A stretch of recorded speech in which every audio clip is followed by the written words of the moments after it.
नमस्कार दोस्तों। आज हम शीतला सप्तमी की कथा सुनने वाले हैं। माता शीतला रानी की कथा। शीतला सप्तमी सबसे पहले हम व्रत की विधि सुन लेते हैं। पवित्र सावन मास की कृष्ण पक्ष की सप्तमी के दिन सौभाग्यवती स्त्रियां यह व्रत करती है। स्त्रियां सूर्योदय से पहले स्नानादि से निवृत्त हो जाएं, ठंडे पानी से स्नान करें और पूरा दिन ठंडा ही खाएं। इस दिन चूल्हा जलाया नहीं जाता। चूल्हा जलाने वाले पर शीतला माता रानी कोपायमान होती है। इसके पश्चात घी का दिया कर शीतला माता की कथा करें। यह व्रत करने वाली स्त्री परम सौभाग्य को प्राप्त करती है। धन धान्य और संतान की समृद्धि होती है। तो चलिए दोस्तों, अब सुनते हैं शीतला माता रानी की पौराणिक कथा। दोस्तों, वीडियो में आगे बढ़ने से पहले आप सभी से एक छोटी सी गुजारिश है कि आप अभी शीतला माता रानी के आशीर्वाद पाना चाहते हैं तो वीडियो को लाइक करें और चैनल को सब्सक्राइब करें। आप पर और आपके पूरे परिवार पर शीतला माता रानी के आशीर्वाद सदा बना रहे। रामनगर नामक गांव में एक बुढ़िया अपने दो पुत्रों की बहुओं के साथ रहती थी। बड़ी बहू झगड़ालू और ईर्ष्याखोर थी। बात बात में झगड़ा करती थी, जबकि छोटी बहू बहुत ही भोली भाली और दूसरों के दुख में दुखी होने वाली थी। पवित्र सावन मास आया। छठ के दिन छोटी बहू रसोई घर में खाना पकाने बैठी और रात तक पकाती रही। फिर चूल्हा ठंडा करने का विचार कर ही रही थी। इतने में झूले में सोया हुआ छोटा बच्चा रोने लगा। सारे काम छोड़कर छोटी बहू ने बच्चे को गोद में लिया और जरा आंख मीच कर सो गई। पूरे दिन के श्रम के कारण वह सो गई और चूल्हा ठंडा करना भूल गई। आधी रात के बाद शीतला माता घर घर घूमने निकली। घूमते घूमते छोटी बहू के घर आई और चूल्हे में लौटने लगी। वहीं पर शरीर की ठंडक होने की बजाय काली जलन होने लगी और शीतला माँ जल गई। हाँ, माँ को क्रोध आ गया। तुरंत ही छोटी बहू को श्राप दिया, हे मूर्ख स्त्री, जिस प्रकार मेरी काया जली उसी प्रकार तेरा पेट भी जले। ऐसा श्राप दे दिया। छोटी बहू सुबह उठी, चूल्हे की तरफ नजर की तो चूल्हा जलता हुआ दिखाई दिया। गोद में सोया हुआ बच्चा जलकर राख हो गया था। छोटी बहू की आंखों में सावन भादो बहने लगा। वह जान गई थी कि जरूर वह शीतला माता के दोष में आई है। माता ने श्राप दिया है। वह तो रोती हुई सास के पास गई और सारी बात कही। सास ने गदगद धीमे स्वर से आश्वासन देते हुए कहा, बहू धीरज रख। शीतला माँ के पास जाकर तेरे पुत्र के जीवन दान मांग। माँ तो दयालु है, जरूर तुझ पर दया करेगी। छोटी बहू सास का आशीर्वाद लेकर लड़के को टोकरी में डालकर शीतला माँ का जतन करते हुए जा रही थी। रास्ते में दो तालाब लबालब भरे हुए थे। किनारे पर पक्षी बैठे हुए थे और कोई पानी नहीं पी नहीं रहा था। मनुष्य या पशु पक्षी या कबूतर जो कोई यह दो तालाब का पानी पीता वह मरण के शरण में जाता था। छोटी बहू को टोकरा लेकर जाती देख तालाब बोला, बाई रे बाई, कहाँ चली? छोटी बहू ने शीतला माँ के प्रकोप की बात कही और माँ की कृपा प्राप्त करने जाती हूँ ऐसा कहा। तब तालाब बोला, बहन, मेरा भी एक काम करना। हमारे ऐसे तो कौन से पाप है कि कोई मेरा पानी पीता है तो उसकी मृत्यु हो जाती है। माँ मिले तो हमारे दुख का उपाय जरूर पूछना। छोटी बहू ने हाँ कहकर आगे बढ़ गई। रास्ते में दो लड़ते हुए सांड मिले। दोनों की गर्दन में चक्की के पाट बांधे थे। छोटे बहू को देखकर पूछा, बहू कहाँ जाती हो? छोटी बहू ने शीतला माँ के प्रकोप की बात की तो सांड बोला, हमारा भी एक काम करना, हम हमेशा लड़ते ही रहते हैं। हमारी गर्दन के यह चक्की के पाट है, वहाँ कैसे करके छूटे ही नहीं पड़ते। तो हमारे इसी तो ऐसे तो क्या पाप होंगे, अतः हमारे पाप का उपाय भी पूछते आना। छोटी बहू ने कहा कहकर फिर से आगे चल दिया। थोड़े आगे चली तब बैर के वृक्ष के नीचे एक बुढ़िया दिए की बाट जैसे बाल को दोनों हाथों से खुजलाते हुए बैठी थी। बहू को देखकर बुढ़िया बोली, बाई बाई, इस प्रकार घबराई हुई सी कहाँ चली है? बहू ने शीतला माता के प्रकोप की बात करी तो बुढ़िया बोली, जरा मेरे माथा तो देखती जाओ।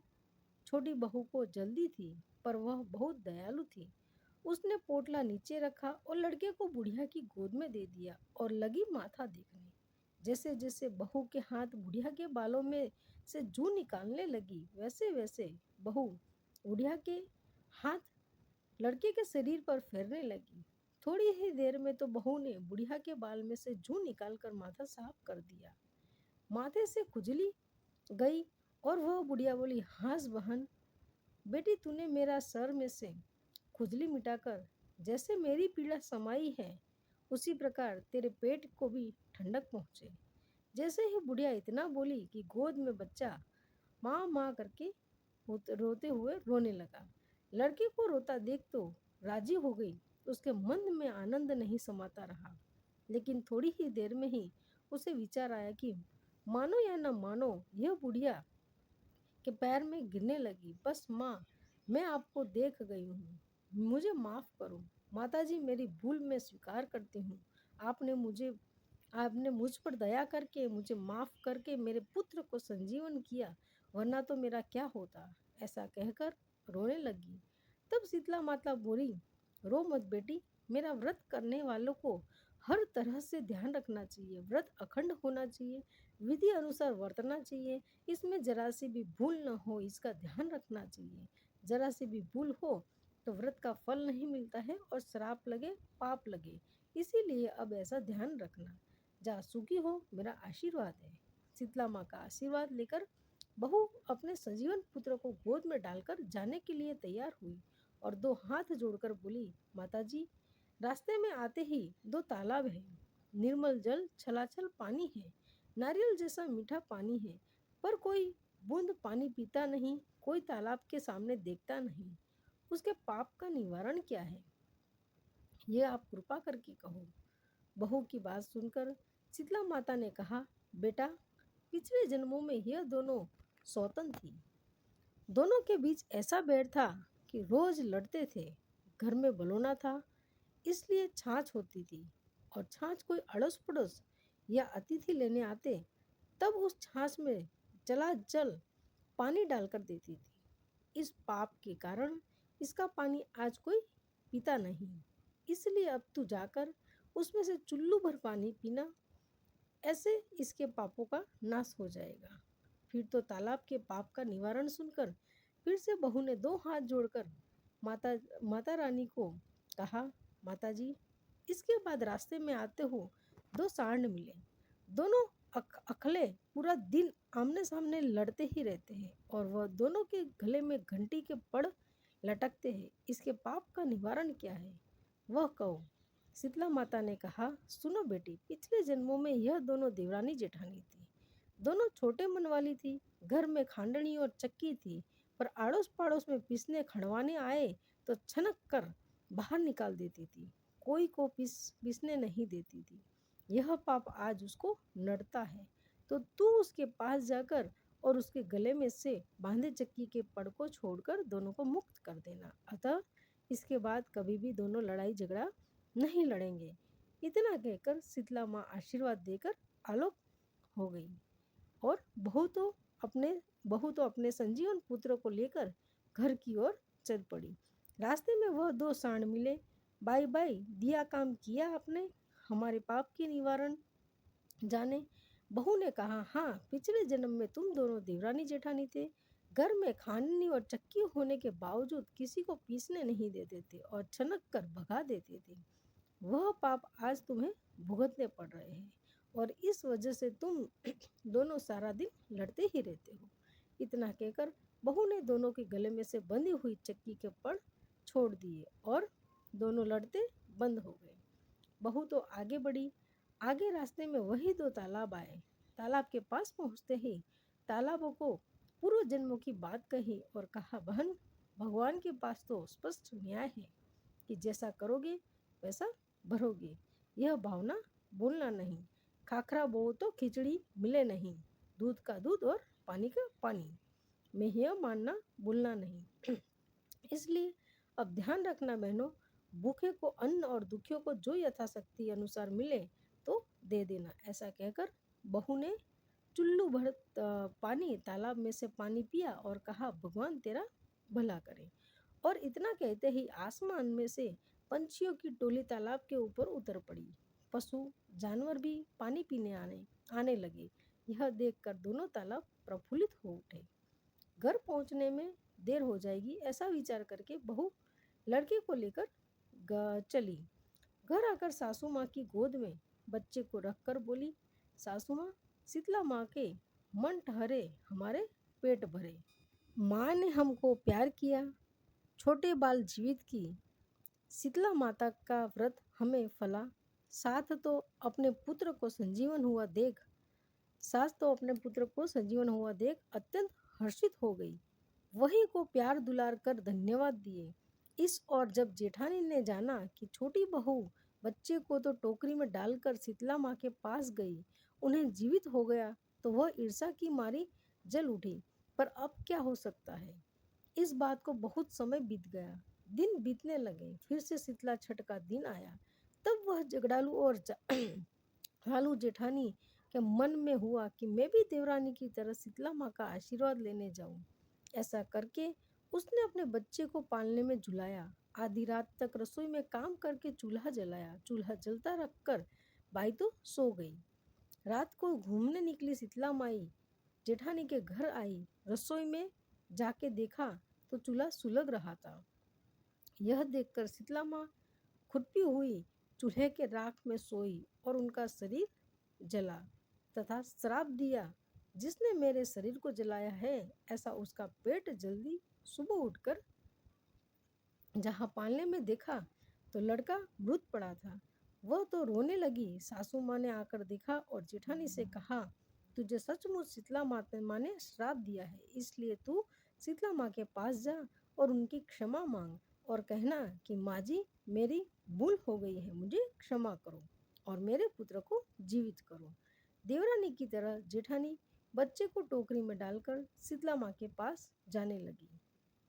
रास्ते में वही दो तालाब बावड़ी आई तो तालाब बावड़ी ने जेठानी से कहे, बहन, इतना हमारा संदेश शीतला माँ को दे देना। जेठानी बोली, चल जा मेरे भाई, मैं तो इधर मेरी फिक्र में हूँ, उसमें तेरी पंचायत में कहाँ करूँ। संदेशा कौन सा और बात कौन सी, दिखता नहीं शीतला माँ के श्राप से मेरा बच्चा राख हो गया है। इतना कहकर वो तो चलती बनी। आगे जाते ही वही तो सांड मिले। सांड ने जेठानी से पूछा, हे बहन, तुम शीतला माँ के पास जा रही हो तो हमारा संदेश भी देती आना। जेठानी इतरा कर बोली, मामूली कोई नवराश नहीं तो तुम्हारा संदेश लेकर जाऊँ। ऐसे पैर पटकती वो तो चल गई। चलते चलते रास्ते में एक वृक्ष आया। वृक्ष के नीचे बुढ़िया बैठी है। उसने जेठानी से कहा, बहन, कहाँ चली।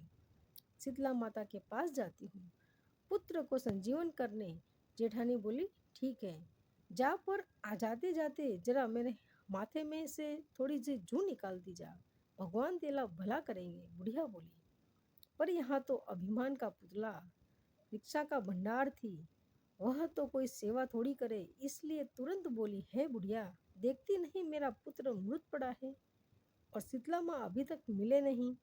तेरे सर में जू हैं तो बैठी बैठी सर खुजलाते रहे। मेरी माई, यहाँ किसी को समय है तेरा सर देखने का। इतना कहकर जेठानी तो मुंह फुलाकर आगे चली।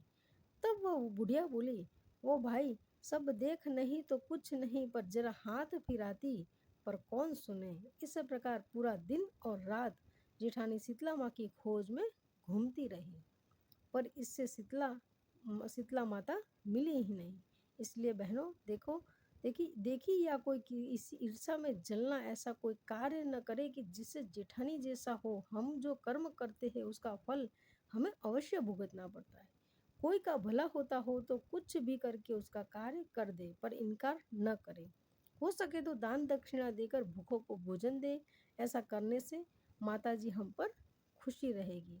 जेठानी शीतला माँ को पहचान न सकी और इधर उधर भटक कर रोती हुई घर वापस आई। सास के पास आकर ढेर होकर गिर पड़ी। ने उपदेश देते हुए कहा कि बहू, अनजाने में हुई भूल माफ होती है और जानबूझकर की गई हुई भूल कभी माफ नहीं होती। और उसमें तेरा स्वभाव, जैसा करोगे वैसा भोगोगे, यह भावना भूलनी नहीं चाहिए। बोलो जय शीतला माता की जय। जिस प्रकार छोटी बहू को फली, उसी प्रकार उसी वक्त सुनने वालों सबको फलीभूत हो। दोस्तों, वीडियो देखने के लिए आप लोगों पर यह वीडियो पसंद आया हो तो वीडियो को लाइक कर दीजिए, शेयर कीजिएगा और चैनल को सब्सक्राइब कर दीजिएगा, ताकि आगे आने वाली वीडियो अब तक सबसे पहले आपके पास पहुंच जाए। धन्यवाद दोस्तों।